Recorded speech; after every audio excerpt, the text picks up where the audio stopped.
कल की क्लासेस में हम लोगों ने पढ़ा था टाइम जोन, है ना। आज का एकदम न्यू चैप्टर है। और ये ऐसा चैप्टर है जिसमें आरओ एआरओ लोअर पीसीएस और कभी कभार आईएएस में भी यहाँ से क्वेश्चन उठ ही जाते हैं। लेकिन ज्यादातर आजकल पीसीएस में और एसएससी बैंक लोअर के जो एग्जाम्स हैं, आरओ एआरओ के एग्जाम हैं, इनमें क्वेश्चन यहाँ से ज्यादा आता है। ज्यादा क्या मतलब, आता ही है। एक क्वेश्चन इसमें से आ ही जाता है। और थोड़ा सा हम जानना चाहेंगे कि पृथ्वी के बारे में आप लोगों को कितनी इंफॉर्मेशन है, क्या जानकारी है। ममता, हमारी पृथ्वी के बारे में आपको क्या पता है, थोड़ा सा बताइए। आज आपकी पहली क्लास है, देखेंगे आपको कितना पता है पृथ्वी के नहीं, बारे में। आप थोड़ा सा बताइए। नहीं पता।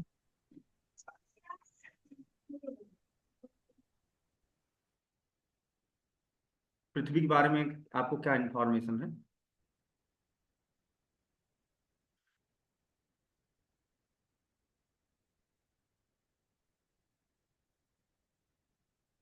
कुछ भी नहीं पता क्या धरती के बारे में, जहां हम लोग रहते हैं। पूजा, पृथ्वी के बारे में क्या इंफॉर्मेशन है। जब पृथ्वी अपने चारों ओर चक्कर लगाती है तो उसे घूर्णन कहते हैं। थोड़ा तेज आवाज में बोलिए। पृथ्वी अपने चारों ओर चक्कर लगाती है तो उसे घूर्णन कहते हैं, और सूर्य के चारों ओर चक्कर लगाती है तो उसे परिघूर्णन कहते हैं। हाँ, बहुत अच्छा। पृथ्वी को कौन से रंग का ग्रह कहते हैं, अगर कलर की बात करें तो। नीला ग्रह। नीला ग्रह क्यों कहते हैं। सरों से पानी ज्यादा। हाँ, पृथ्वी की जो सूर्य से दूरी है 150 मिलियन किलोमीटर। 1 मिलियन में 10 लाख होता है ना। और ये जो डिस्टेंस है मॉडरेट डिस्टेंस है, मतलब ना तो बहुत ज्यादा दूर है पृथ्वी सूर्य से, ना ही बहुत ज्यादा करीब है। इसे कहते हैं गोल्डी लाक, है ना। जहां पर अपने तारे से कोई ग्रह इतनी दूरी पर हो कि वहां पर जल तरल अवस्था में पाया जाए, उसे गोल्डी लाक जोन कहा जाता है। केपलर अभियान ने 600 के ऊपर गोल्डी लाक जोन ब्रह्मांड में खोजे हैं, है ना। ऐसे ग्रह जहां पर जीवन संभव हो सकता है, पानी जहां तरल अवस्था में पाया जाए वहां जीवन संभाव्यकारी दशाएं होती हैं। तो मॉडरेट डिस्टेंस है, एक इंपॉर्टेंट फैक्टर है, फर्स्ट क्लास में हम लोग डिस्कस भी किए थे इस पर। साथ ही हमारा अर्थ का जो फॉर्मेशन हुआ था, अर्थ हमारी जो सूर्य से निकला हुआ प्लाज्मा था, जो धीरे धीरे ठोस हो गया, तब हमारी पृथ्वी बनी थी, है ना। इसमें से बहुत सारा मटेरियल जो निकला था सूर्य से, प्लाज्मा, वो ठंडा हुआ और ठंडा होकर के पृथ्वी जैसे ग्रहों की उत्पत्ति हुई थी। और भी जो प्लैनेट्स बने थे हुए थे। और पृथ्वी सबसे बड़ा ठोस ग्रह है। ठोस ग्रह का मतलब यह है कि बुध, शुक्र और मंगल, ये ठोस ग्रह। और बृहस्पति, शनि, अरुण, वरुण, ये सब गैसियस ग्रह हैं। इन्हें जोबियन ग्रह भी कहते हैं, जुपिटर से बना है, जोबियन ग्रह भी कहते हैं। और ये सॉलिड प्लैनेट्स, ठोस ग्रह। और इन्हें आंतरिक ग्रह भी कहते हैं। यानी मंगल तक, बुध, शुक्र, पृथ्वी और मंगल को आंतरिक, इंटरनल, है ना, प्लेनेट भी कहते हैं। और ये आउटर प्लेनेट कहलाता है, बाह्य ग्रह कहलाते हैं। बृहस्पति, शनि, अरुण और वरुण। ठीक है। इन सोलर सिस्टम पर क्लास है, उसको आप पर देख सकते हैं, पूरा डिटेल लेक्चर है, उस पर सारे ग्रहों के बारे में बताया गया था। आज हम लोग केवल पृथ्वी पर ही बात करने वाले हैं।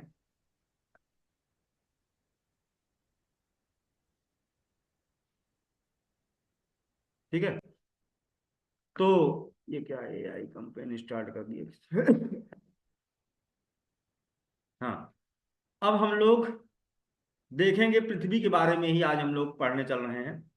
पृथ्वी का जो निर्माण हुआ था, हमारा जो ये अभी यूनिवर्स है, उसका नाम है लैनाकिया। हमारे ब्रह्मांड का नाम है लैनाकिया। और इस ब्रह्मांड की उत्पत्ति, जो बिग बैंग हुआ था, लगभग 17 बिलियन, है ना, ईयर्स एगो हुआ था। 17 बिलियन साल पहले। 1 बिलियन 100 लाख साल पहले, है ना, यानी 1700 लाख साल पहले ब्रह्मांड की उत्पत्ति हुई थी।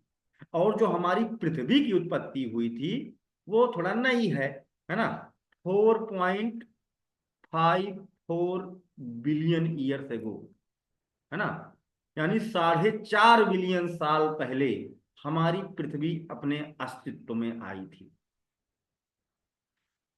आगे देखते हैं। और सबसे बड़ा ठोस ग्रह है ना, अभी आपको क्वेश्चन पेपर में आया कि सबसे बड़ा ठोस ग्रह क्या है, तो लोग बृहस्पति पर टिक मार देंगे, उनको लगेगा बृहस्पति सबसे बड़ा। नहीं, बृहस्पति गैसियस प्लैनेट, सबसे बड़ा प्लैनेट बृहस्पति है, लेकिन वहां पर प्रश्न में क्या पूछा है कि सबसे बड़ा ठोस ग्रह कौन सा है, तो सबसे बड़ा ठोस ग्रह है आपका पृथ्वी, इन चार में। आगे।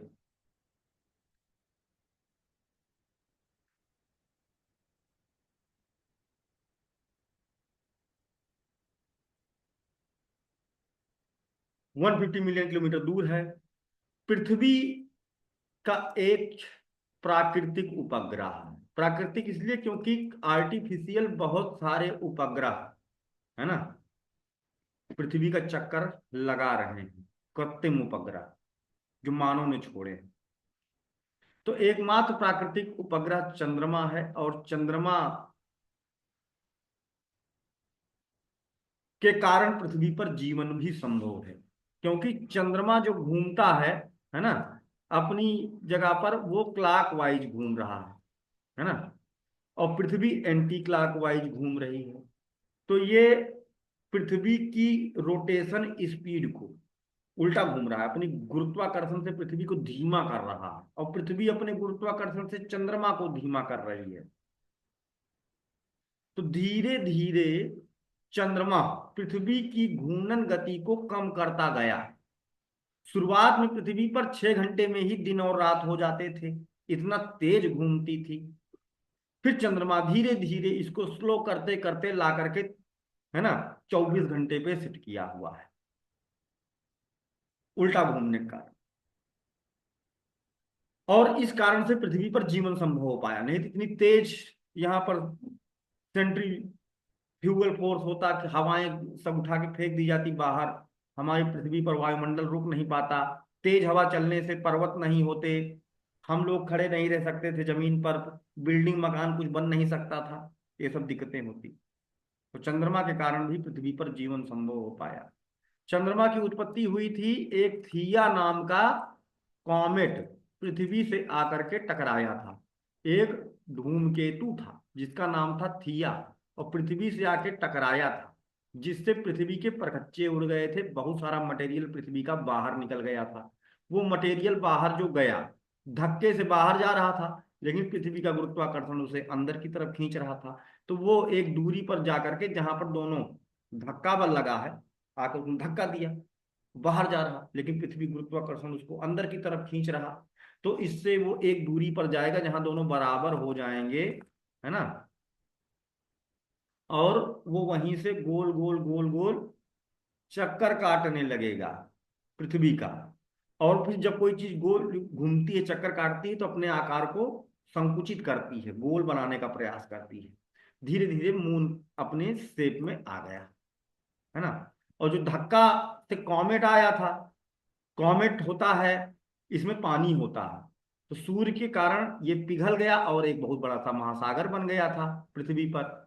तो आज भी खोज में पता चला है कि अगर चंद्रमा को फोड़ करके पृथ्वी पे भरा जाए तो जितना महासागरों में गड्ढा है वो पूरा भर जाएगा, है ना।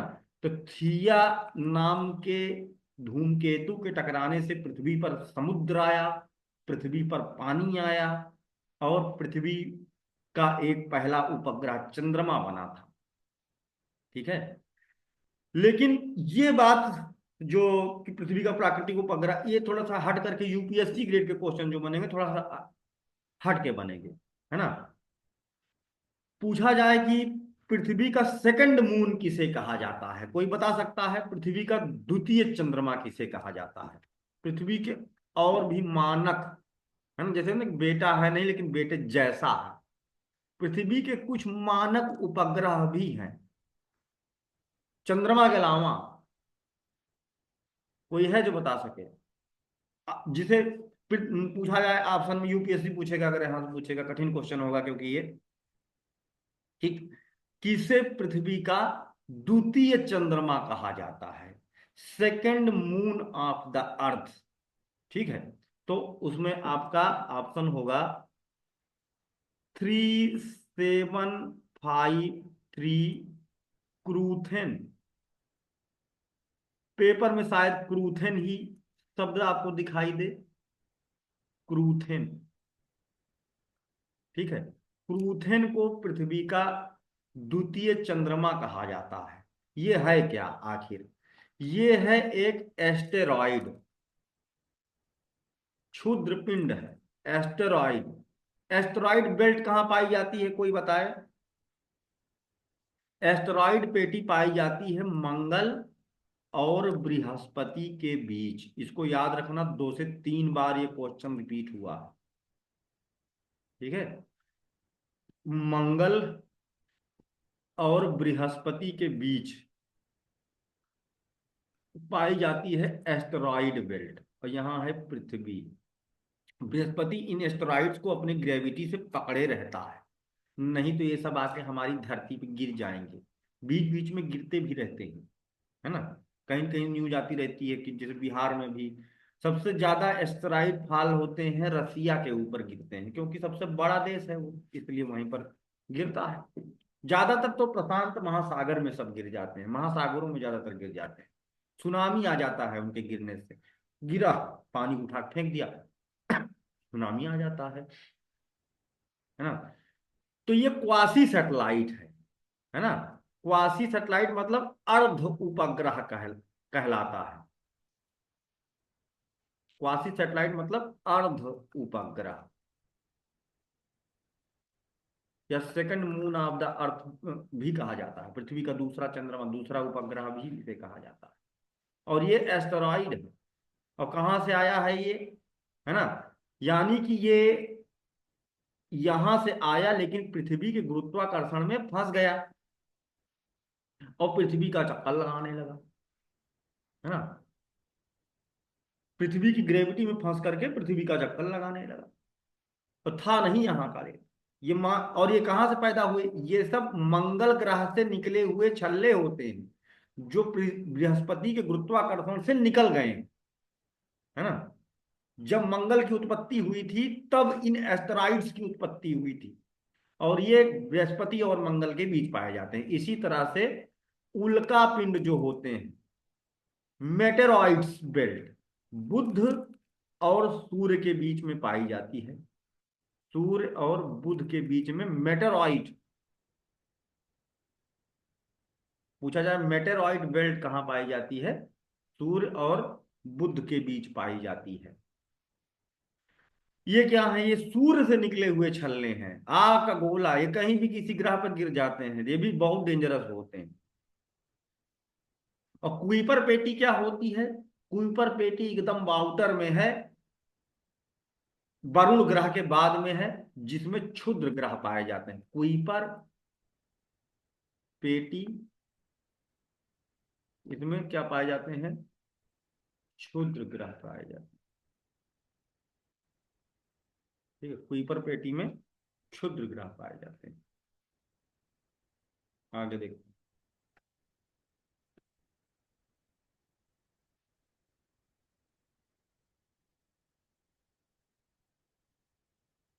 दूसरा भी है एक, ठीक है, जिसका नाम है, वो भी एस्टेरॉइड है, उसको भी पृथ्वी का उपग्रह मानते हैं। इसकी खोज 2002 में हुई थी। ठीक है, इसीलिए इसका नाम है एस्टेरॉइड 2002। एस्टेरॉइड 2002, क्योंकि उसमें खोजा गया था AA29। इसे भी पृथ्वी का तीसरा या तृतीय उपग्रह कहा जाता है। ये भी फंसा हुआ है, वैसे ही एस्ट्राइड ये भी है, ये भी फंस गया है और पृथ्वी का चक्कर काटता है ना। और ये पूरा पृथ्वी का चक्कर नहीं काटता है, ये हार्सू ऑर्बिट में चक्कर काटता है ना। इसलिए ये भी क्या है, अर्ध सैटेलाइट है, पूरा सैटेलाइट नहीं, अर्ध उपग्रह ही है। और तो न्यूज क्या में, हाँ न्यूज में एक उपग्रह है, उसको हम लोग जान लेते हैं। एक एस्टेरॉइड और है जो पृथ्वी का चक्कर काटता है, और उससे जुड़ा हुआ कुछ महत्वपूर्ण बिंदु है जिसको हम लोग जानेंगे। पृथ्वी से अगर हम ऊपर उठे, जैसे अभी हम लोग जहां बैठे हैं, यहां से हम लोग ऊपर जाने लगे, तो लगभग 35,000 किलोमीटर की ऊंचाई पर,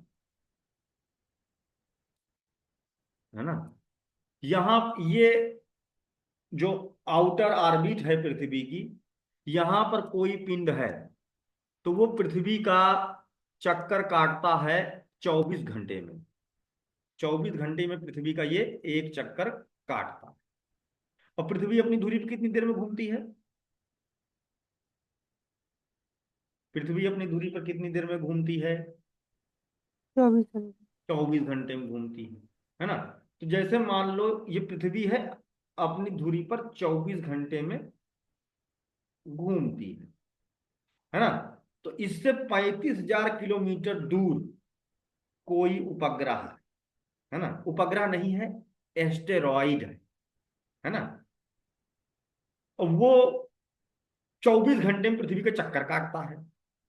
तो जहां पर वो जिस जगह के सामने है हमेशा उसी जगह के सामने रहेगा, वो 24 घंटे में पृथ्वी का चक्कर काटेगा, और पृथ्वी 24 घंटे में अपनी जगह पे चक्कर काटेगी। तो मान लो पॉइंट ए है ना, और पॉइंट ए जब यहां पहुंचेगा तो ये उपग्रह भी यहां पहुंचेगा, हमेशा इसी को देखता रहेगा। फिर पॉइंट ए यहां पहुंचेगा घूम के, तो ये उपग्रह इसी को देखता रहेगा। फिर पॉइंट ए यहां पहुंचेगा तो ये उपग्रह तब भी यहीं पर देखता रहेगा। तो इसे कहते हैं भू अवलोकी।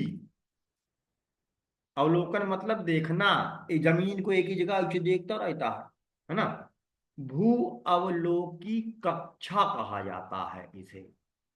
ये कक्षा पाई जाती है 35,000 से 44,000 किलोमीटर आसमान में, बहुत दूर, है ना, जिसे भू अवलोकी या भूप्रेक्षी कक्षा कहते हैं। भारत के कुछ सैटेलाइट भी हैं इसी कक्षा में, जो लखनऊ के ऊपर चमकते रहते हैं। इनसेट 2A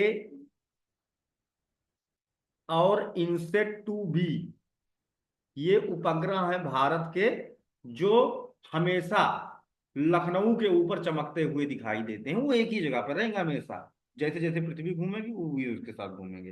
ये भूअवलोकी उपग्रह कहलाते हैं भारत के जो उपग्रह हैं। और सभी देशों के जो बड़े देश हैं, यूरोपीय देश हैं, अमेरिका है, उसके कई सारे उपग्रह हैं जो भूअवलोकी हैं।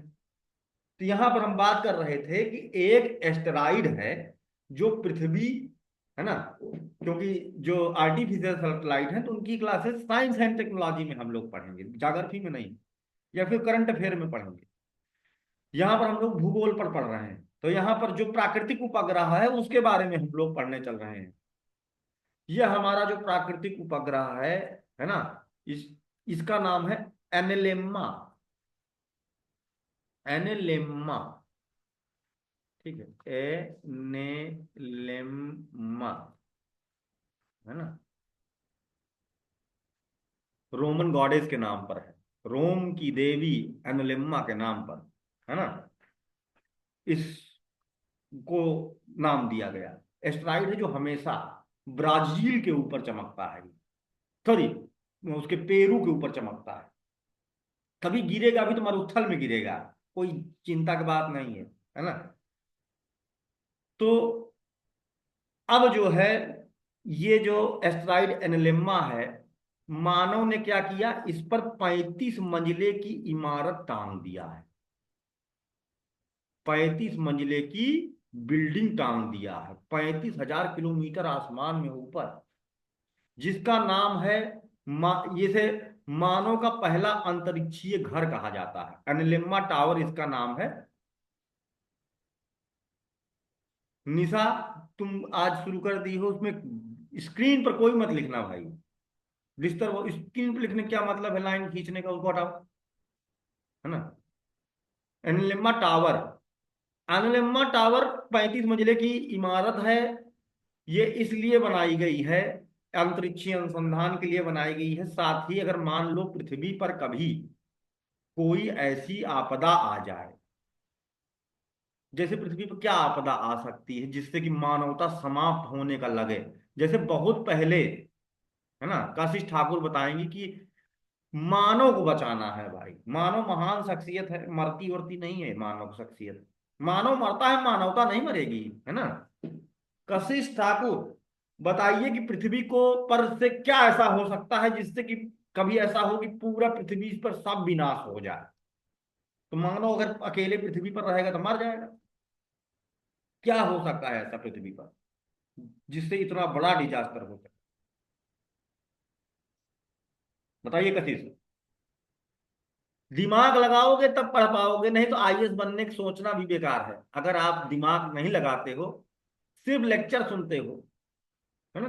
तो कोई मतलब नहीं इसका। लाइव क्लास है, यहाँ पर बोलना पड़ेगा तब निखार आएगा। गलत सही जो भी, अरे कुछ तो दिमाग दौड़ाओ। छोटा बच्चा 4 साल का भी पूछ लूं, मैं अपनी बेटी है 5-6 साल की, उससे पूछ लूं वो बता देगी भी।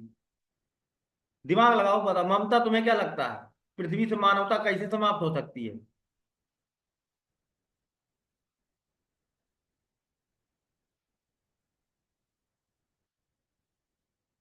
बहुत कमजोर हो तुम लोग। पूजा, आयुष तिवारी बताएंगे। बताओ आयुष। सर वृक्षारोपण करना है सर, पेड़ पौधे नहीं हाँ रहेंगे, हाँ ऑक्सीजन की हाँ, कमी होगी तो सर। हम पूछे आम, बताओ इमली। हैं? सर बताएं। हाँ, अंजलि तिवारी बताओ। से बाढ़ आ सकती है तो पूरी मानवता खत्म हो जाएगी, और भूकंप भी आ सकता है तो भी खत्म हो जाएगी। हाँ, बाढ़ से खत्म हो सकता है लेकिन पूरी पृथ्वी पर बाढ़ इकट्ठे नहीं आती, वैसे आ सकता है जैसे। ज्वालामुखी विस्फोट से भी बहुत नुकसान हो सकते हैं। हाँ, युद्ध हो गया, सब एक दूसरे के ऊपर परमाणु बम फेंक दी जैसे हैं, है ना। सर, और सबसे बड़ा डिजास्टर कि अगर कोई उल्का पिंड आकर के टकरा जाए, आसमान से कोई कॉमेट आकर के गिर जाए, है ना, तो पूरी पृथ्वी पर संपूर्ण विनाश होगा इकट्ठे। और ये कई बार पृथ्वी पर हो चुका है, कोई नया नवेली बात नहीं बता रहे हैं। पृथ्वी पर बहुत सारे डायनासोरों का, देखो लाइन खींच दिया तुम लोगों ने, स्क्रीन पे मत लिखा करो, डिस्टरबेंस होती है, स्क्रीन पे शेयर करनी पड़ेगी।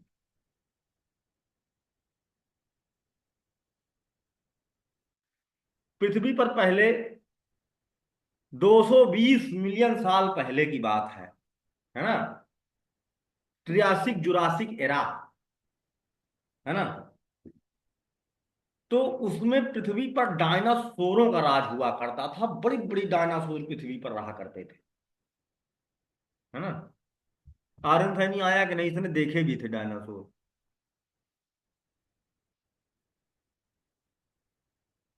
नहीं। उदित, तुम तो देखो गुजरात में डायनासोर, वहां पर जो संग्रहालय है ना, वहां पर रखा गया है डायनासोर का कंकाल। तो बहुत बड़े बड़े होते थे, बिल्डिंग के बराबर जानवर। और करोड़ों साल तक इन्हीं डायनासोरों का पृथ्वी पर राज चला करता था। बिना दिमाग के बेकार से जानवर हुआ करते थे। प्रकृति को मजा नहीं आया कि अरे रीसेट फैक्ट्री, मजा नहीं आ रहा है, कुछ बढ़िया जानवर जीव होना चाहिए, है ना। तो एक ठो उल्का फेंक दिया, चेक्सा क्यूब नाम का उल्का फेंक दिया। वो आया, कहाँ टकराया? उसके टकराने से पहले ही आधा जीवन समाप्त हो गया था पृथ्वी पर। साउंड इतना ज्यादा था, हवा से टकराव के कारण इतना साउंड था, सबके कान फट गए, है ना। और इतनी हीट पैदा हुई, उस हीट से मर गए, है ना। यह जो गड्ढा बना हुआ है यहाँ, है ना, उसी क्रेटर, चेक्सा क्रेटर है यहाँ, अंदर धंस गई जमीन पूरी। और उससे पूरी पृथ्वी पर भूकंप आया, सुनामी आई, आग बरसी पृथ्वी पर, सब जानवर मर गए, है ना, उड़ने वाले भी नहीं बचे। वही बचे जो पृथ्वी छोटे थे और पृथ्वी के नीचे चले गए थे। डायनासोर आज भी हैं, लेकिन वो वाले हैं जिन्होंने अडाप्टेशन किया है अपना आकार। उन्होंने कहा भाई नेचर को बड़ा बड़ा जीव पसंद नहीं आ रहा है, थोड़ा अपनी औकात डाउन कर लो, छोटा हो जाओ, है ना, छोटे हो जाओ, औकात में आ जाओ। जैसे आपका ये घड़ियाल है, मगरमच्छ है, सब डायनासोर की प्रजाति है ना। छिपकली, मकड़ी, ये सब डायनासोर की प्रजाति है। उत्तर अमेरिका महाद्वीप, यहीं पर गिरा था वो चेक्सकेव क्रेटर, पूरा गड्ढा बना दिया और सारे डायनासोर खत्म हो गए। तो ऐसा ही पृथ्वी पर दोबारा से अगर हुआ तब भी तो पूरा पृथ्वी नष्ट हो जाएगा, तो मानवता भी समाप्त हो जाएगी। मानव समाप्त हो जाएगा तो मानवों को बचा के रखना होगा। तो वहां पर पृथ्वी से 35,000 किलोमीटर की ऊंचाई पर एक तो बिल्डिंग एस्टेरॉइड्स लटका दिए हैं केबल के माध्यम से, है ना। और इसमें जब अंतरिक्ष में खेती करते हैं तो कौन सी तकनीकी का इस्तेमाल करते हैं, एसएसटी में को पूछा गया प्रश्न था। एयरोपोनिक्स, एरोपोनिक्स तकनीकी से आसमान में खेती की जाती है। एरोपोनिक्स, न मिट्टी की जरूरत न पानी की जरूरत, तकनीकी नई तकनीकी है खेती की। और इस 35 मंजिले की बिल्डिंग में, है ना, इसी तकनीकी से खेती की जा रही है। और सीमित लोगों को ये बहुत लंबे समय, इसका खुद का अपना एक इकोसिस्टम है, रिसाइकलिंग तंत्र है, न्यूट्रिएंट रिसाइकलिंग तंत्र है यहाँ पर। जब तक पृथ्वी पर रहने लायक नहीं बन जाएगा तब तक बहुत सारे मेन मेन लोग जो है यहाँ पर रहेंगे, साइंटिस्ट लोग जो फिर से धरती को बसा सकें। जैसे एक बार नहीं हुआ था जब पृथ्वी पर प्रलय आई थी, और विष्णु जी का कौन सा अवतार कहते हैं भाई? विष्णु जी का कौन सा अवतार पहला अवतार था? मत्स्य अवतार।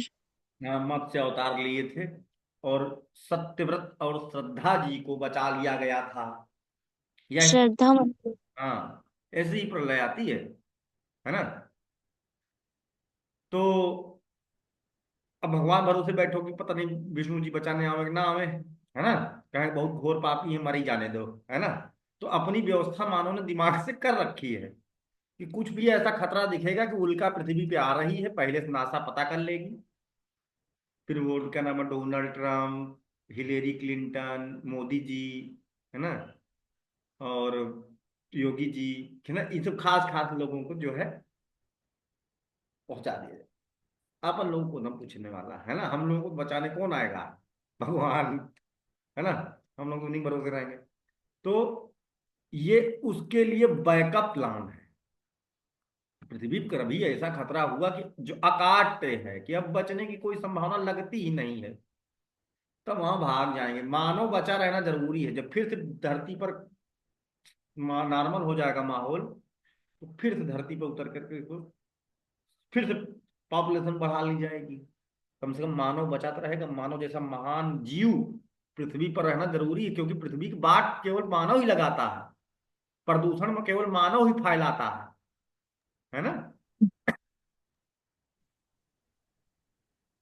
तो आगे देखते, तो ये था भाई एनलेम्मा टावर की बात कर रहे थे हम लोग, जिसे अगर आप सर्च करोगे गूगल पर तो पृथ्वी पर पहला आसमानी घर, मानव का अंतरिक्ष में पहला आवास है ना। अंतरिक्ष स्टेशन वो स्टेशन है, स्टेशन घर नहीं होता, रेलवे स्टेशन घर नहीं होता, है ना, हवाई अड्डा घर नहीं होता, बस बस अड्डा घर नहीं होता, है ना।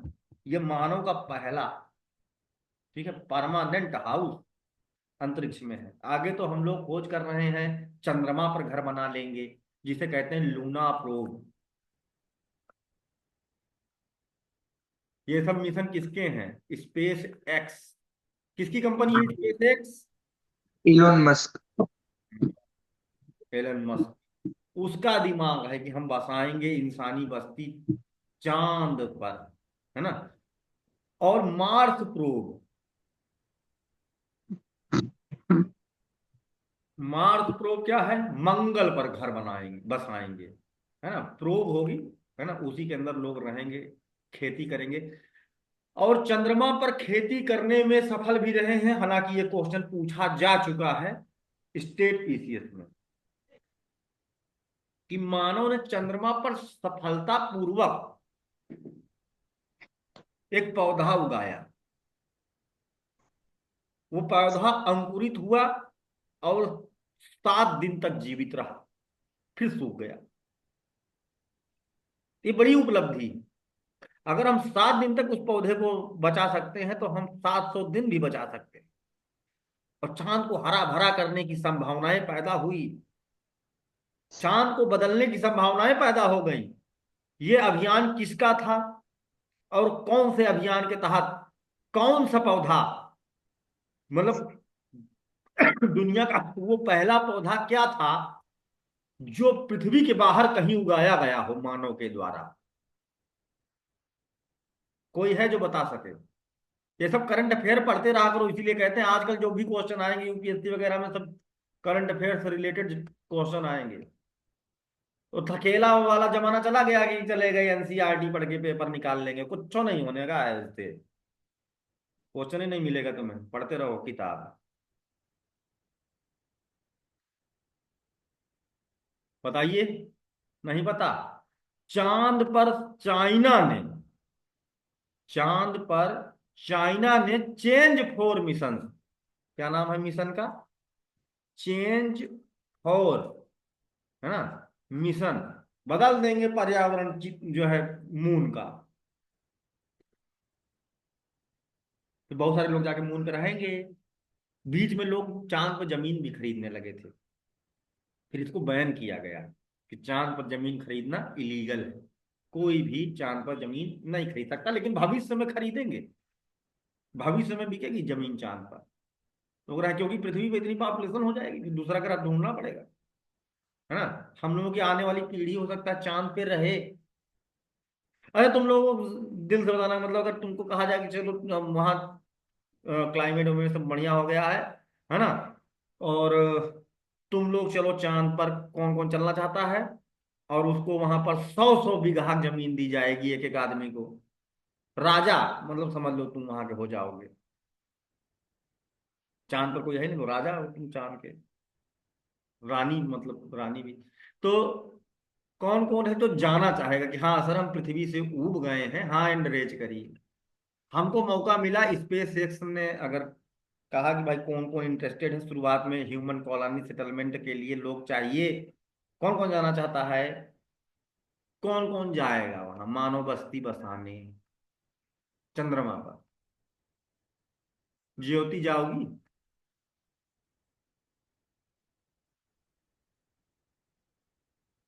कशिश ठाकुर, ममता, जाओगी कि नहीं जाओगी? अंजलि तिवारी जाएंगी, ये बहुत दिन से कह रही थी सर हमको चांद पे जाना है।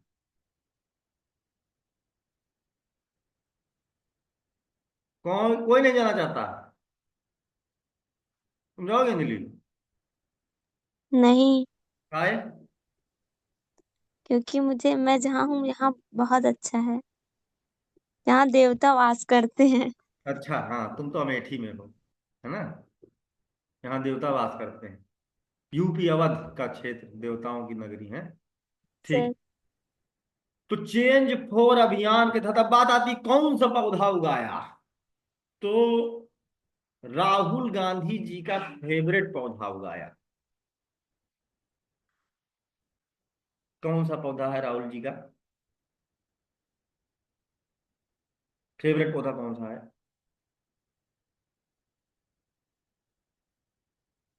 मदार है क्या सर? मदार कब से उसका फेवरेट हो गया? तुम लोग नहीं सुने हो हर चीज में वो हमेशा बोलते हैं आलू। आलू का पौधा। हाँ आलू। हमेशा आलू की बात करते हैं ना वो।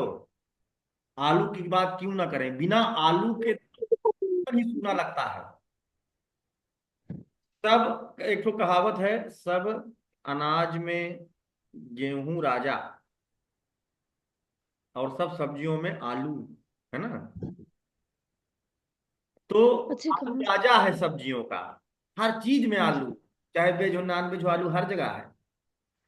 पूरे साल का आलू खाना ही है ना।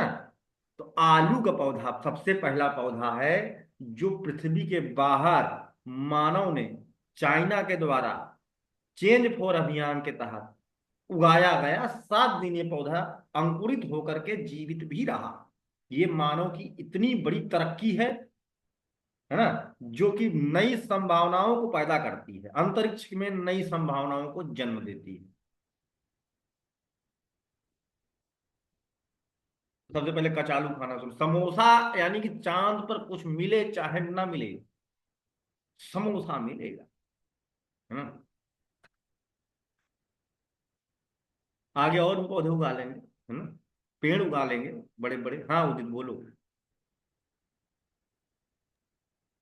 बोलो उदित। सर चंद्र पे तो सब उगाना पड़ेगा, पर पृथ्वी के जैसे कोई ग्रह है ना, जैसे कि B18 आपने बताया था, जहाँ पे पहले से ये सब वनस्पति वो सब उगे लिए, तो उस पर जाने का मिशन बनाना चाहिए ना, क्योंकि चंद्र पे तो कोई रिसोर्सेज हमें बनानी पड़ेगी खुद, और वहां पे पहले से है। और वो पृथ्वी से कई बड़े ग्रह है, डे बाई डे पॉपुलेशन तो बढ़ने ही वाली है, तो चंद्र तो छोटा है, वहां पे कैसे इतनी पॉपुलेशन सेट हो पाएगी। हाँ बढ़िया क्वेश्चन है कि इन्होंने कहा कि कैपलर अभियान के तहत कुछ ऐसे ग्रह, जैसे कि एक ग्रह खोजा गया है, ये एकदम रिसेंट है, 2018 करंट अफेयर, जो पृथ्वी से 20 गुना ज्यादा बड़ा है, और उसका नाम है B18, और वहां पर पानी तरल अवस्था में पाया जाता है, साथ ही साथ वहां पेड़ पौधे भी हैं। बस यह है कि वहां के पेड़ पौधे बैगनी रंग के हैं, वहां की पत्तियां बैगनी रंग की हैं, ये अनुमान लगाया गया है ना। तो अब बात आ रही है कि मानो डायरेक्ट ही यहां चला जाए, है ना। तो बात यह है, प्रॉब्लम क्या है, प्रॉब्लम यह है कि अगर आप वहां जाते हो तो इस तरह के कैपलर ने और भी बहुत सारे, केवल B18 जो 20 गुना बड़ा है पृथ्वी से, यही अकेला नहीं है, 600 के करीब ऐसे ग्रह खोजे हैं। प्रॉब्लम यह है कि कोई 10,000 प्रकाश वर्ष दूर है, कोई 20,000 प्रकाश वर्ष दूर है, कोई 1 लाख प्रकाश वर्ष दूर है। यानी जहां पहुंचने में अगर लाइट की स्पीड से जाते हो, प्रकाश की गति से जाते हो, 3 × 10⁸ की रफ्तार से जाते हो, तब 10,000 साल लगेगा। कौन जाएगा भैया, रास्ते में मर जाओगे तुम, जाने वाला ही।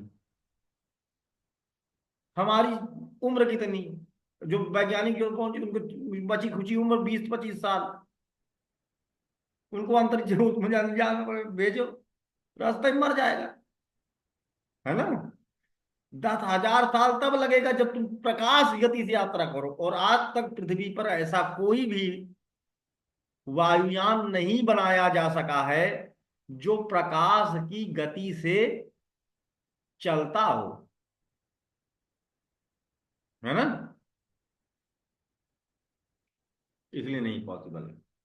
इसलिए अभी मून तक सीमित रहो पहले। मून पर भी पानी पाया गया है ना, पहले चंद्रमा को कॉलोनाइज करते हैं, फिर मार्स को कॉलोनाइज करा जाएगा, है ना।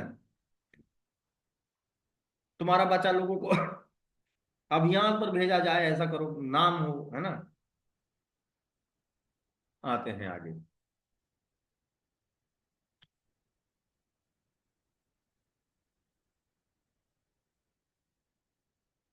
पृथ्वी का जो आकार है उसकी बात करते हैं। पृथ्वी मौसमी की तरह जियाइड है, ठीक है। पृथ्वी का आकार कैसा है, अजबे गरब है, पृथव्याकार कहते हैं, पृथव्याकार,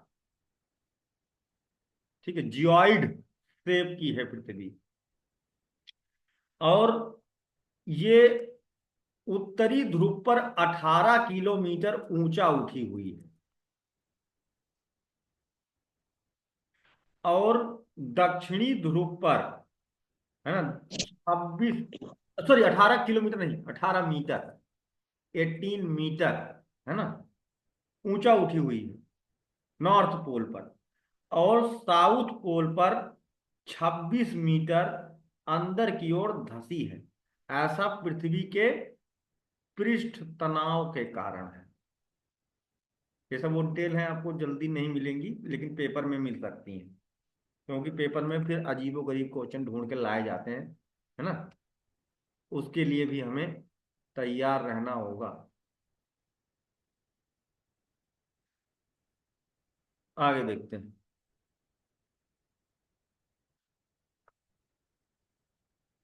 पृथ्वी का सबसे गहरा बिंदु क्या है? मरियाना गर्त है, जो 11,022 मीटर गहरी है, यानी 11 किलोमीटर गहरी है। प्रशांत महासागर में मरियाना गर्त है। मरियाना गर्त का सबसे गहरा बिंदु का नाम क्या है? चैलेंजर डीप, है ना, चैलेंजर डीप, ठीक है, मरियाना के सबसे गहरा बिंदु, ठीक है। पृथ्वी का जो औसत तापमान है 15 डिग्री सेल्सियस है। इसी पर रहे ये कोशिश की जा रही है, लेकिन है नहीं, बढ़ रहा है धीरे धीरे। प्रदूषण के कारण, ग्लोबल वार्मिंग से पृथ्वी का तापमान घट रहा है, जो कि एक टेंशन की बात है ना। अगली चीज, पृथ्वी का चक्कर सबसे पहले किसने लगाया था गोल गोल? ये हम पीछे वाली क्लास में भी बताए थे। कौन बंदा था जिसने पूरा पृथ्वी का सरकमफेरेंस किया जहाज से? मंगेलन। मंगू? सर मंगेलन कुछ करके नाम था। हाँ सपना, सही कहा। क्रिस्टोफर मगेलन, जिनके नाम से मगेलन जनसंधि भी है। क्रिस्टोफर मगेलन ने पृथ्वी का चक्कर लगाया था सबसे पहले, ठीक है। अब इन सबसे पहले किसी ने, पृथ्वी कैसे गोल गोल घूमती है अपनी जगह पर, और कैसे साथ ही सूर्य का चक्कर लगाती है, ये लकड़ी का एक वो बना करके एक बंदे ने दिखाया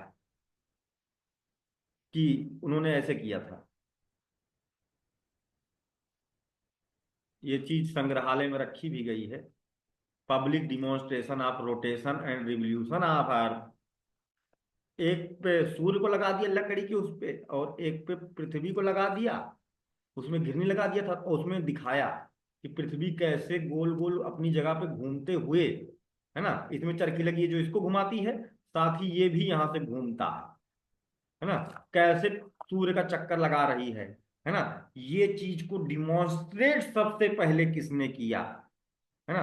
public demonstration about rotation and revolution of earth सबसे पहले किसने किया? वो लकड़ी का बना करके दुनिया को दिखाया कि देखो, है ना, ये पृथ्वी कैसे रोटेट करती है, देखो ये पृथ्वी कैसे रिवॉल्यूट करती है। तो वो थे जीन बर्नार्ड। इनके नाम याद रखो, ये सब छोटे एग्जाम्स में पूछे जाते हैं, पीसीएस में भी। लियोन फोकाल्ट, ठीक है, जीन बर्नार्ड लियोन फोकाल्ट, ये कौन है? ये हैं जिन्होंने सबसे पहले पृथ्वी के रोटेशन और रिवोल्यूशन को दुनिया के सामने दिखाया। अब बात करते हैं कि पृथ्वी अपनी धुरी पर कितनी गति से, ममता मत लिखना इस पे, है ना, स्क्रीन पर मत टच करो कोई तो, लिखो मत। रोटेशन, अब हम लोग बात करते हैं पृथ्वी के रोटेशन की। रोटेशन ऑफ अर्थ, पृथ्वी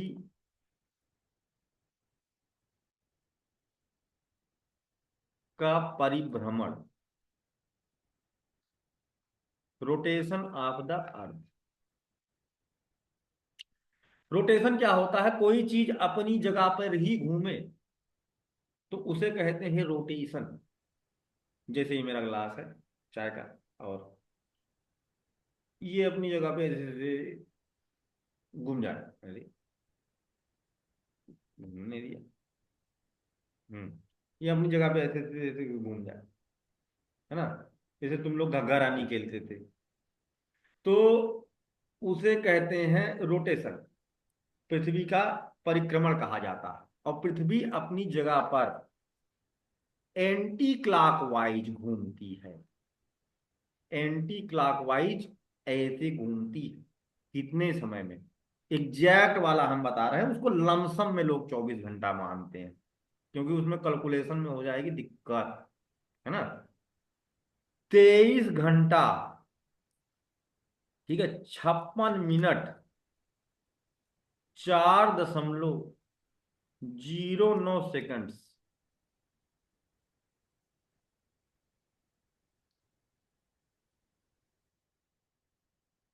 ठीक है, इतने समय में पृथ्वी अपनी जगह पे रोटेट करती है, अपनी पोलर एक्सिस पर रोटेट करती है।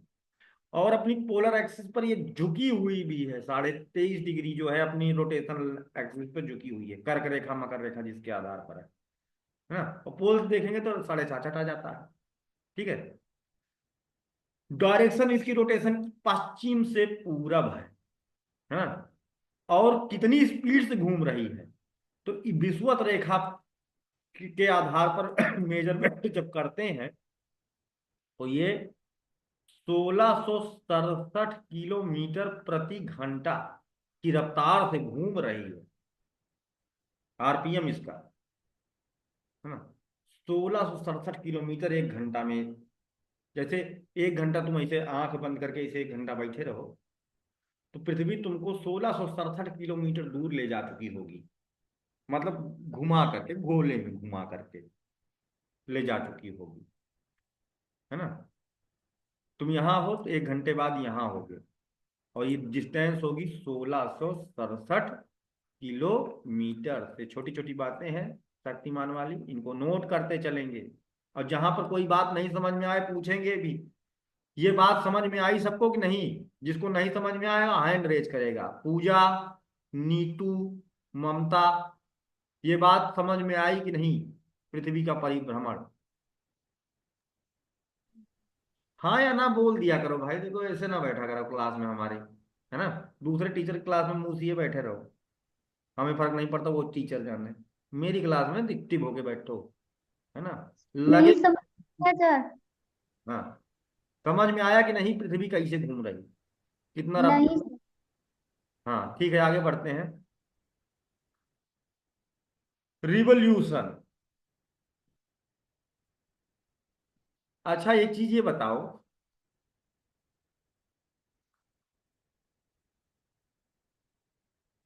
जैसे अफगानिस्तान में और पाकिस्तान में, थोड़ा सा जो जाहिल देश है, गंवार देश, वहां पर जो सिखाया और पढ़ाया जा रहा है ना, उसमें यही बताया जाता है कि पृथ्वी चपटी है और पृथ्वी घूमती नहीं।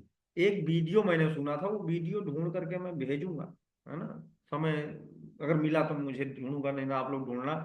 बड़ा मजा आया मुझे वो वीडियो देख के, भूगोल देख करके कि कितना अच्छा। ऐसा तुम पढ़ाओगे बच्चों को, और तुम कल्पना करोगे कि तुम चांद पर जाओगे, है ना। हो ही नहीं सकता भाई, कहाँ तुम चांद पे जाओगे, है ना। वो बता रहा कि पृथ्वी नहीं घूमती, इसका सबसे बड़ा प्रमाण ये है कि अगर मान लो पृथ्वी घूमती है ना, पृथ्वी घूमती है एंटी क्लॉकवाइज जैसा बताया गया है, तो कोई जहाज, है ना, या हेलीकॉप्टर अगर आसमान में गया और वो आसमान में एक ही जगह खड़ा रहे 1 घंटे तक, तो अपने आप पृथ्वी घूमते हुए आगे बढ़ जाएगी, तो वो दूसरी जगह पर पहुंच जाएगा बिना गए। लेकिन ऐसा नहीं होता, इसका मतलब पृथ्वी घूमती नहीं है ना। तो उसकी बात सही है क्या। जैसे हवाई जहाज ऊपर चला जाए वहीं रुका रहे, पृथ्वी तो 1667 किलोमीटर प्रति घंटा चली जा रही है, चली जाएगी। एक घंटे बाद 1 घंटा वहीं पर रुका रहे तो 1667 किलोमीटर। ममता क्या कर रही है स्क्रीन पर? स्क्रीन पर मत करो, डिस्टरबेंस ना करो क्लास में, ठीक है। 1667 किलोमीटर दूर चला गया तो अपने आप दूसरे देश में पहुंच जाएगा बिना कहीं गए। ऐसा क्यों नहीं होता? क्यों नहीं होता ऐसा? उसका कारण है कि चाहे आप 8 किलोमीटर आसमान तक ऊंचे चले जाओ, तब भी आप पृथ्वी के गुरुत्वाकर्षण से बंधे होते हो। उड़ने वाली अभी भी तुम, ममता तुम स्क्रीन पर क्या कर रही हो? आखिर क्या दिक्कत है? कोई दिक्कत है? पूछने पर बताती नहीं हो, हैं? स्क्रीन पर तुम क्या नीला नीला बना रही हो?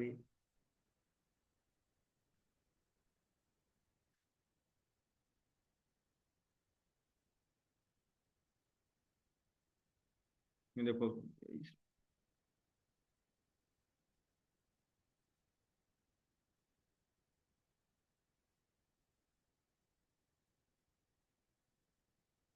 हम्म। तो अब जो है, अभी स्क्रीन पर कोई मत लिखना। तो आगे जो है, हम लोग पढ़ रहे थे रोटेशन, तो ये हो गया हम लोगों का रोटेशन स्पीड ऑफ अर्थ, है ना। अब हम लोग बात करेंगे रिवॉल्यूशन की, पृथ्वी का परिक्रमण।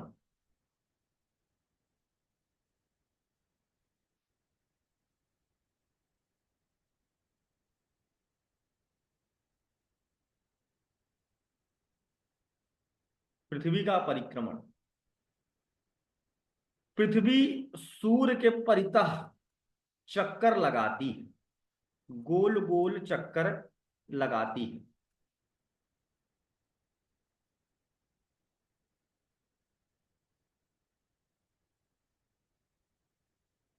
गोल घूमती पृथ्वी, ठीक है। तो एक चक्कर कंप्लीट करने में, सूर्य का एक चक्कर पृथ्वी को कंप्लीट करने में कितना समय लगता है? ये तो नॉर्मल बात है, कोई भी बता सकता है। 1 साल या 365 दिन। कितना? पूजा, तुम्हारी आवाज बड़ी दबी दबी सी है। 1 साल या 365 दिन। हाँ, सही बताया है इन्होंने।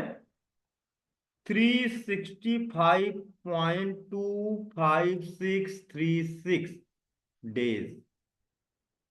एग्जैक्ट, जिसको आप कहते हैं 365 सही 1/365 सही 1/4, 1/4, 1/4, 1/4,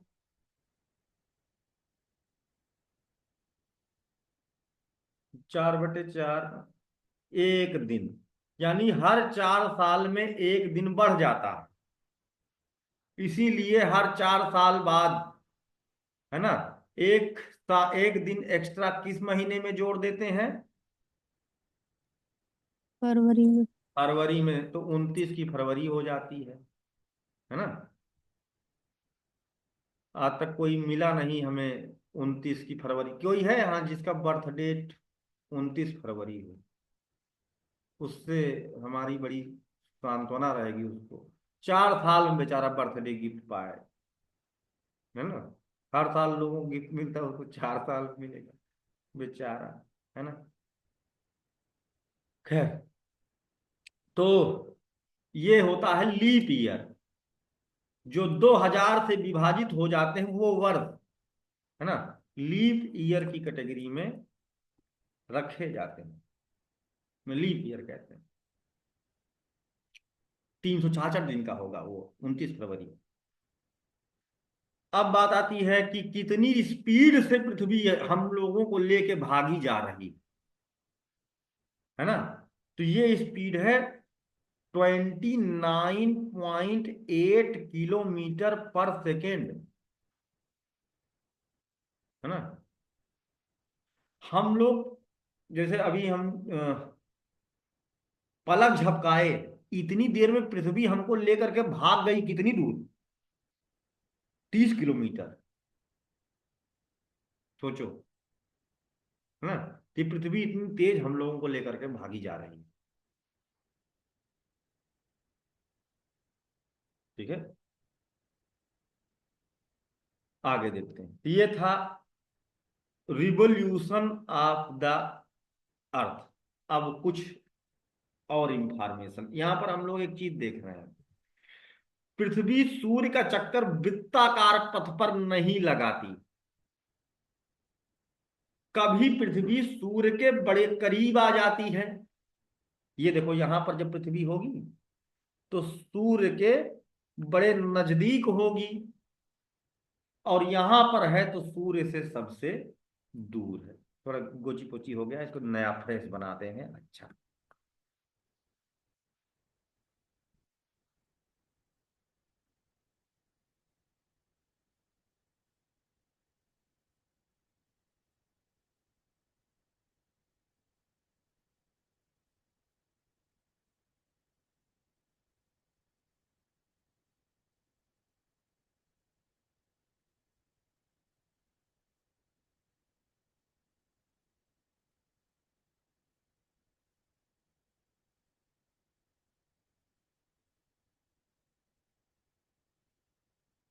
जी। एक समय ऐसा होगा कि पृथ्वी सूर्य के बड़े नजदीक होगी, और एक समय ऐसा होगा कि पृथ्वी सूर्य से अधिक दूर होगी। तो ये बताओ कि पृथ्वी जब सूर्य के सबसे नजदीक होगी तब ज्यादा तेज रोटेट करेगी कि ज्यादा धीमा रोटेट करेगी?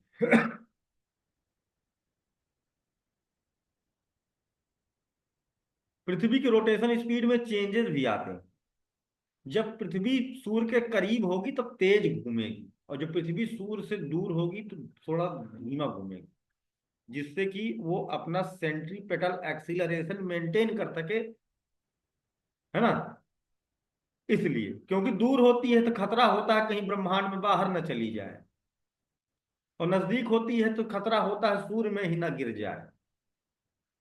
तो जब दूर होती है तो सेंट्रीफ्यूगल फोर्स को मेंटेन करने के लिए ये रिड्यूस होती है, और जब नजदीक होती है तो सेंट्रीपेटल फोर्स को रिड्यूस करने के लिए, ये एडजस्ट करने के लिए ये तेज घूम जाती है ना। इसको ध्यान रखिए।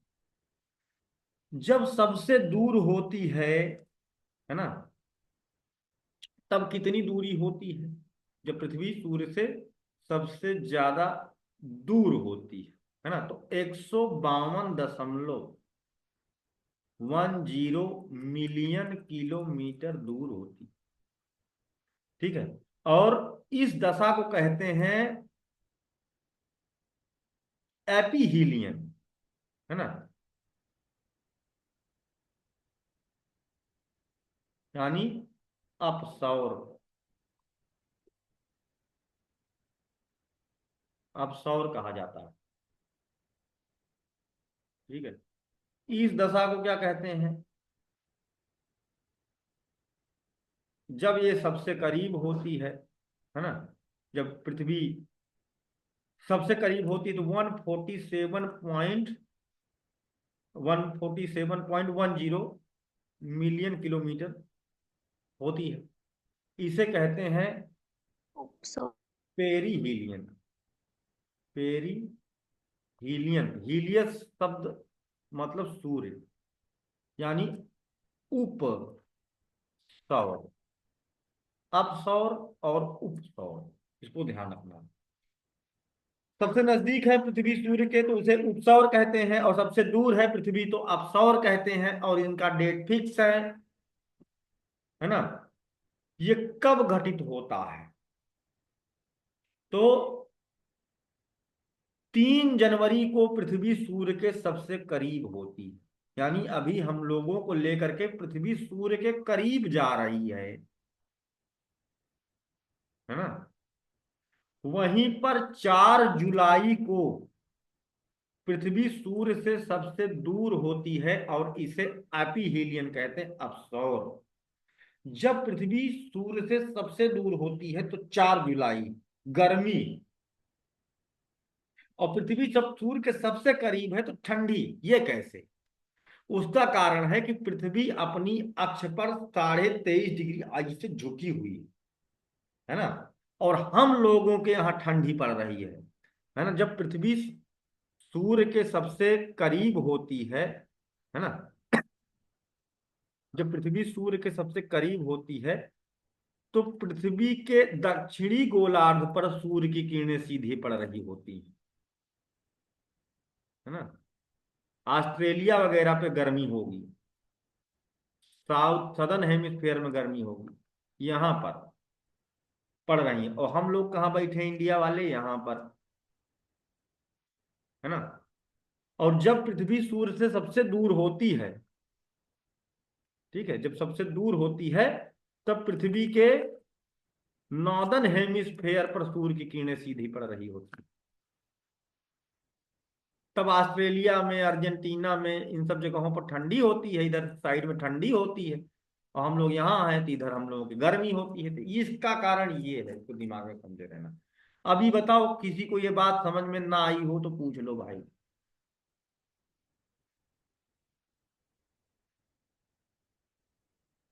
आ गया?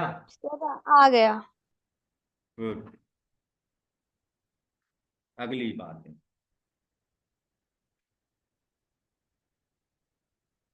अगली बात।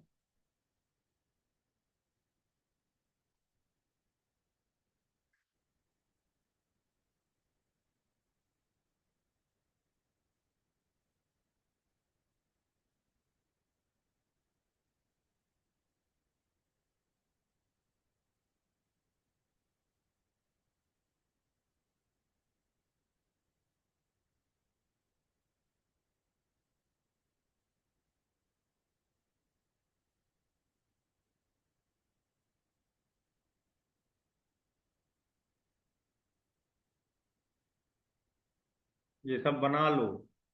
अभी हम कहेंगे, मंगवाएंगे भी कि भेजो, देखें क्या। यहाँ पर दसाईपुर की रामायण नहीं चलती है ना।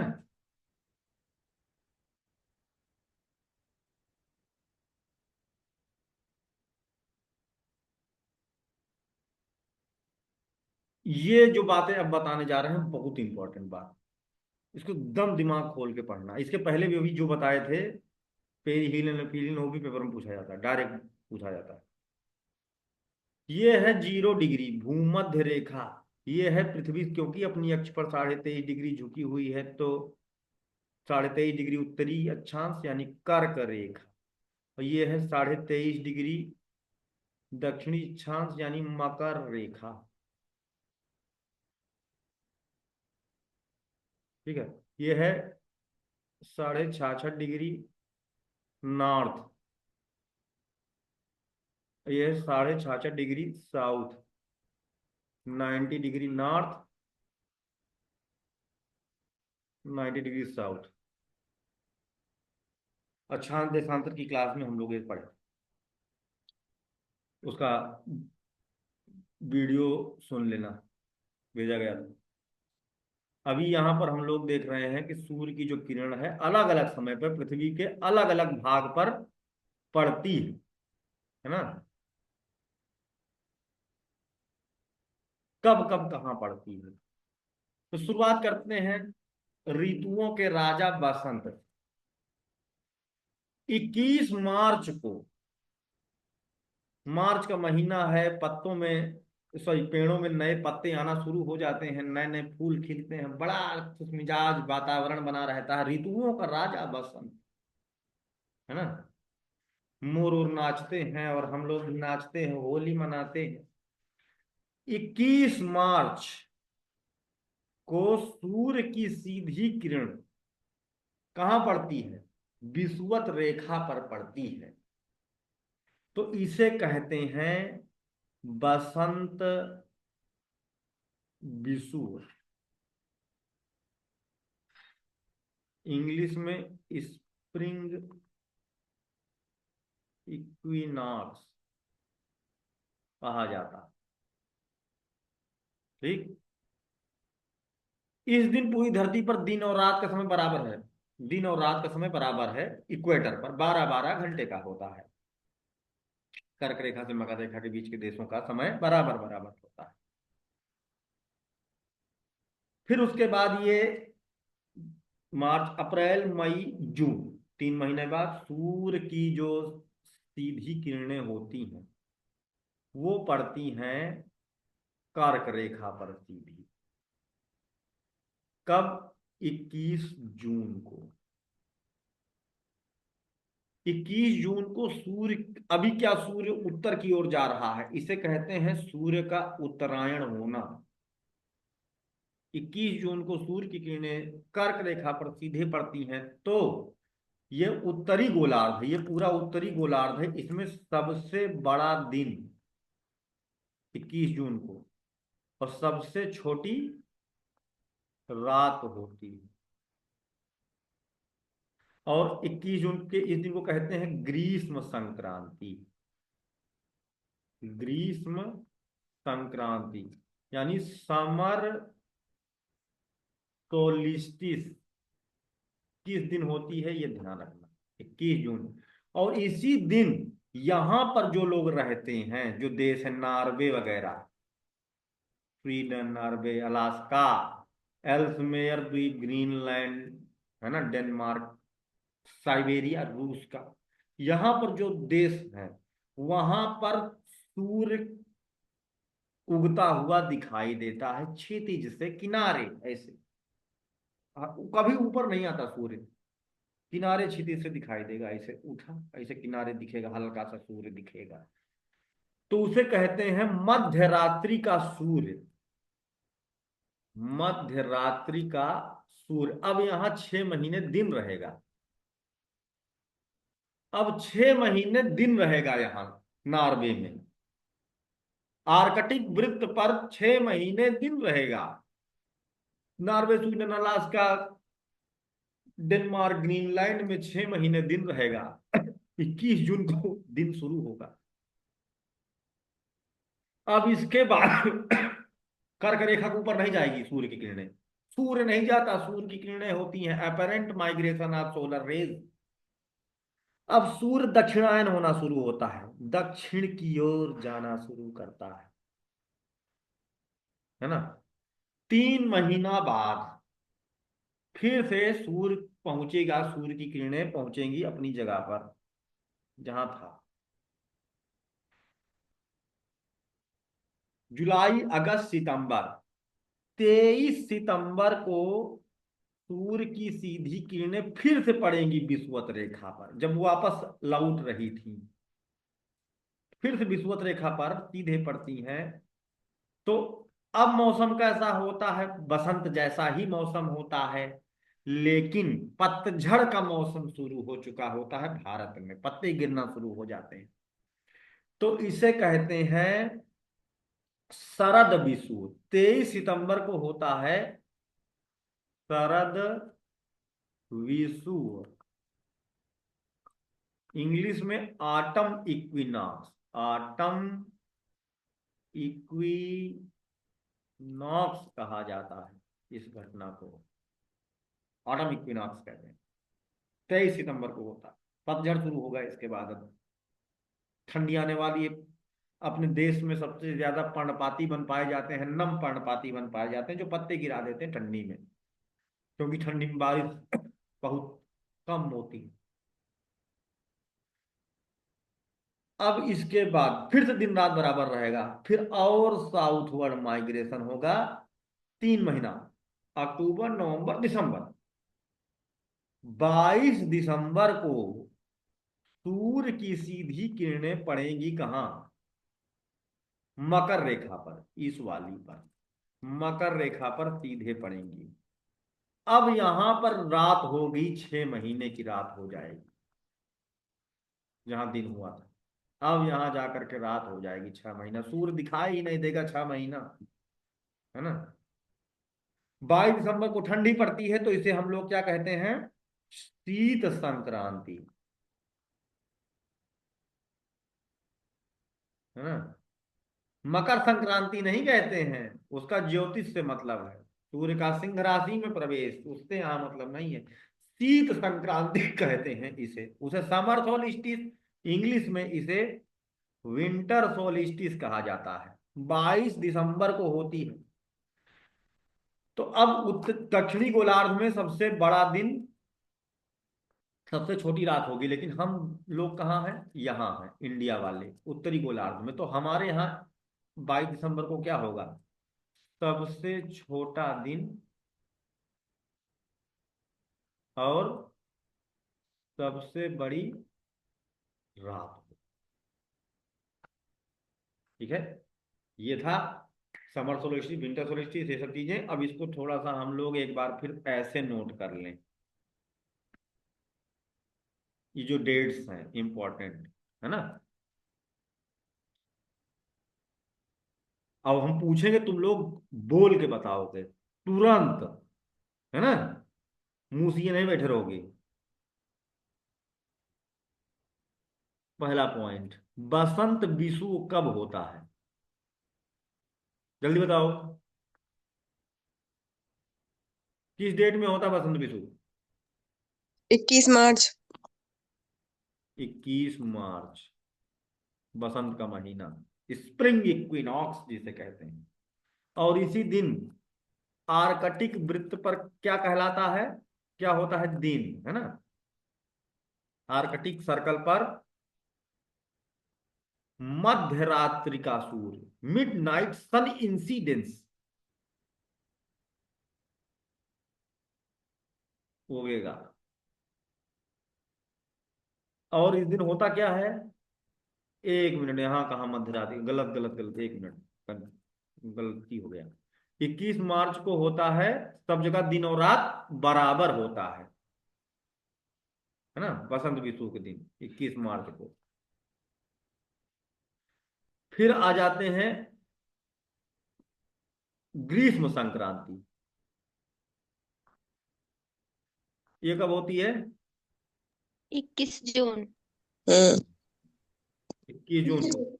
और तब सबसे बड़ा दिन, सबसे छोटी रात होगी, है ना, 21 जून को। और इस समय पर क्या होता है, मध्य रात्रि का सूर्य, जो कहाँ चमकता है, मध्य रात, मिड नाइट सन, आर्कटिक सर्कल पर। तीसरे नंबर पर फिर आ जाते हैं शरद विषुव, ये कब होता है? 22 दिसंबर। अच्छा, शरद विषुव, ऑटम इक्विनॉक्स। 23 सितंबर। हाँ, 23, यही सब कंफ्यूजन होता है बाद में, कल फिर पूछूंगा, याद करके आना। 23 सितंबर, है ना, इस दिन फिर से दिन रात सब जगह बराबर होएगा। शरद विषु, पतझड़ शुरू होगा, न ठंडी है ज्यादा, न गर्मी, बहुत बढ़िया माहौल होता है। चौथे नंबर फिर आते हैं शीत संक्रांति, ये सर ये 22 दिसंबर होगा। हाँ, 22 दिसंबर, है ना, जो अभी इस समय सबसे छोटा दिन चल रहा है, सबसे बड़ा रात होता है ना। खूब बढ़िया नींद आता है, सुबह उठने का मन नहीं करता है, देर में उठते हैं, इस कारण से दिन और छोटा लगता है ना। 22 दिसंबर, सबसे छोटा दिन, सबसे बड़ी रात होती है शीत संक्रांति के दिन, 22 दिसंबर को। और अब आर्कटिक वृत्त पर रात हो जाती है और अंटार्कटिका में दिन होता है। अंटार्कटिका में कोई रहवे नहीं करता है। हम्म। यहां से आज का जो हम लोगों का चैप्टर था, rotation and revolution of earth and facts regarding the earth, वो कंप्लीट हुआ। कल का जो लेक्चर होगा, और वो कल नहीं, परसों का जो लेक्चर होगा, परसों नहीं, अब नेक्स्ट शेड्यूल पर होगा, क्योंकि उधर 3 दिन इकोनॉमिक्स की होगी क्लास। ठीक है, नेक्स्ट सेशन जो हमारा होगा उसमें हम लोग पढ़ेंगे ज्वार एवं भाटा, है ना, और उनका पृथ्वी पर क्या योगदान है, ज्वार भाटा क्या होते हैं, कैसे आते हैं, उनसे बड़े हुए बने हुए फैक्ट। यूपीएससी में क्वेश्चंस रिपीट हुए हैं, ज्वार भाटा से 2016 में भी पूछा था। तो अभी किसी को कोई डाउट हो, जितना पढ़े हो आज की क्लास में, तो पूछ सकते हो। नीतू, कुछ समझ में आया? जी सर। आ गया? जी सर, जी सर, आज आया सर। अरे वाह, देखो, गणित कमजोर होती सबकी ना, इसलिए गणित वाले में फंस जाता है मामला। आगे गणित कमजोर नहीं रहने देंगे, गणित की क्लासेस यहाँ लगेंगी, है ना, सी सेट पढ़ाया जाएगा। अब तब सीसैट वाले जी सर आप लोगों का गणित मजबूत कर देंगे, है ना। भूगोल में गणित से कोई चिंता की बात है नहीं, मजे करो कोई, है ना। वो एक चैप्टर था जिसमें मैथ था बस। ठीक है। तनु तिवारी तुम जो है और मेहनत बढ़ा दो अपनी, कम मेहनत चल रही है, और देर तक जागो, मेहनत करो। अंजलि तिवारी मेहनत यस सर। मेहनत कर रही कि नहीं कर रही, तुम खुद बता दो। सर इस टाइम तबीयत बहुत खराब है। काढ़ा पियो, है ना। सर पी रहे हैं काढ़ा वाढ़ा सब। ठीक है। ममता, समझ में आया? Yes sir. ठीक। पूजा, चलिए ठीक है, अभी रिकॉर्डिंग अपलोड हो जाएगी, एक बार फिर सुन लेना, जो भी चीज़ डाउट्स हैं वो क्लियर हो जाएंगे। इसी के साथ आज की क्लास को हम लोग विराम देते हैं। जय हिंद, जय भारत।